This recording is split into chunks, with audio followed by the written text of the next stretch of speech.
കിടക്കാൻ പോകുമ്പോഴും എഴുന്നേൽക്കുമ്പോഴും നമ്മൾ ആദ്യം മനസ്സിലോർക്കുന്ന ഒരാളുണ്ടാകും. ഒന്നുകിൽ അയാൾ നമ്മുടെ സന്തോഷത്തിന്റെ കാവൽക്കാരനായിരിക്കും, അല്ലെങ്കിൽ അയാൾ നമ്മുടെ സങ്കടത്തിന്റെ കാരണക്കാരനായിരിക്കും. മൗനത്തിന് മനോഹരമായ മറ്റൊരു വശമുണ്ട്. തമ്മിൽ മിണ്ടിയില്ലെങ്കിലും പോകുന്ന വഴി മുതൽ ഒരാളിലെ നിഴലനക്കം പോലും അതിസൂക്ഷ്മമായി നിരീക്ഷിക്കുന്ന, മുറിയാത്ത സ്നേഹത്തിന്റെ കാമ്പും കരുത്തുമുള്ള അതിമനോഹരമായ ഒരു വശം. ചില സമയത്ത് നാം ആഗ്രഹിക്കുന്ന ഏകാന്തതയ്ക്ക് നമ്മുടെ ജീവനെ നിലനിർത്താനുള്ള കഴിവുണ്ട്. എന്നാൽ ആഗ്രഹിക്കാത്ത ഏകാന്തത ചിലപ്പോൾ ജീവൻ എടുക്കുകയും ചെയ്യും.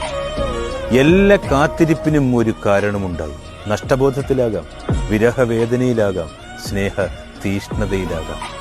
കാരണങ്ങൾ സന്തോഷത്തിലും ദുഃഖത്തിലുമൊക്കെയാകാം. ആഗ്രഹിക്കുകയും കാത്തിരിക്കുകയും ചെയ്യുന്ന നിമിഷങ്ങളാണെന്ന് ജീവിതത്തിലെ ഏറ്റവും സന്തുഷ്ടമായവ.